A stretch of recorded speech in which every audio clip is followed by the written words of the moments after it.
Beaulieu Keeper Performance. Centre de formation pour les gardiens de hockey de tout niveau. Ciao Léo. Salut. Ça va? Bien et toi? En forme? Ouais, ça va. Écoute, on va descendre faire un petit peu de muscu, un petit échauffement pendant une quinzaine de minutes.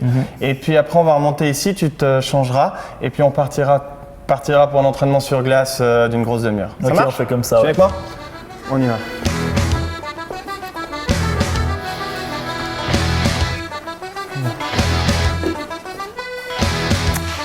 Ok, viens. On commence, monte sur le tapis, on va faire une dizaine de minutes d'échauffement, ok? Tu le mets en route.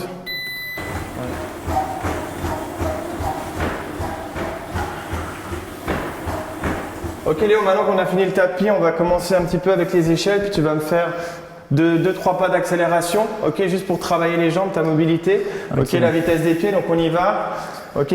Let's go!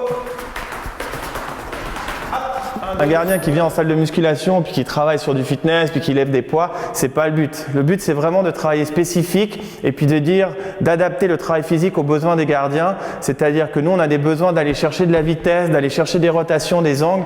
Et ce qu'on veut, c'est développer cette vitesse à travers d'exercices vraiment spécifiques faits pour eux.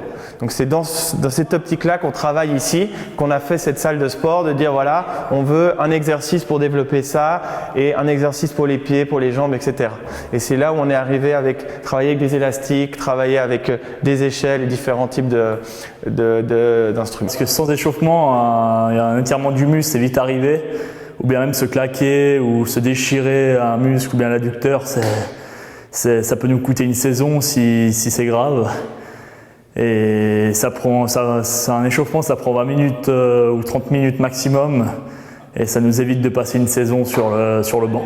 C'est important cet échauffement, parce qu'on le voit au travers des gardiens de haut niveau, si on veut durer, parce que c'est toujours bien, on sait qu'à 20 ans, le corps il répond bien, mais le but aussi c'est de se préparer, donc gagner en souplesse, gagner en réaction, et puis c'est d'être capable de travailler sur la longévité. On voit typiquement un gardien comme Christophe Baluet, il a 40 ans, c'est le premier à aller encore en salle de force, à travailler sur des étirements et faire des exercices spécifiques pour garder son corps en état et être capable de travailler sur la longueur et puis de continuer à faire des saisons de haut niveau à 40-50 matchs.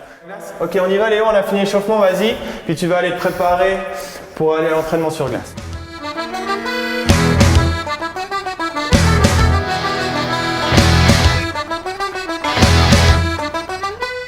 Ok Léo, on part sur un échauffement tranquille pour commencer. Parfait. Hop. Un autre. Hop, debout. Et contact. Good tour. Les yeux. Good. Tac, tu remontes, la mitaine, hop. Parfait, position, hop. Good job. Stop. Stop, on va regarder cette séquence.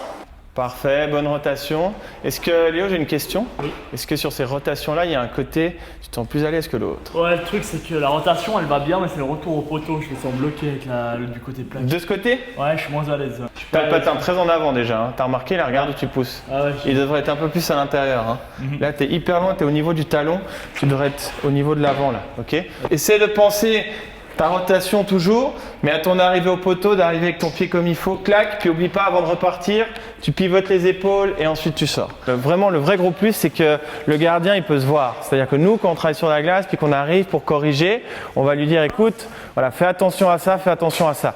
Mais maintenant, le fait de le voir, pour lui, il se confronte directement à ça. Parce que là, quand nous, on le répète et on le dit, souvent, le gardien n'a pas forcément conscience. Parce que dans sa tête, il va se dire, ouais, mais moi, il me semblait qu'il était bien placé, il me dit de le rapprocher. Mais là, il est vraiment confronté à ça. C'est-à-dire qu'il ne peut pas dire, ouais, mais non. Là, non, c'est non. Tu vois la vidéo, puis tu dis, ah oui, là, effectivement, mon bras n'était pas bien placé, j'ai mal piqué, il faut que je travaille ça. Il y a toujours des petits éléments qui manquent que l'œil ne peut pas voir forcément tout de suite. Et c'est pour ça que les deux caméras ici peuvent aider suffisamment à corriger plusieurs choses en plus. Et oui, donc la marge de progression est nettement supérieure ici que sur la glace. Ouais. C'est un énorme plus, c'est un énorme gain de temps aussi, parce qu'en 1 heure, on peut être capable de corriger des gros problèmes qui sont récurrents sur la glace. Et ici, 1 heure de temps de travail à fond avec la caméra, de vraiment bien expliquer, et ben on peut arriver à corriger ça rapidement. Donc c'est vraiment notre outil principal de travail et ce qui nous permet de travailler beaucoup plus rapidement avec les gardiens. Hop, on plaque, good job.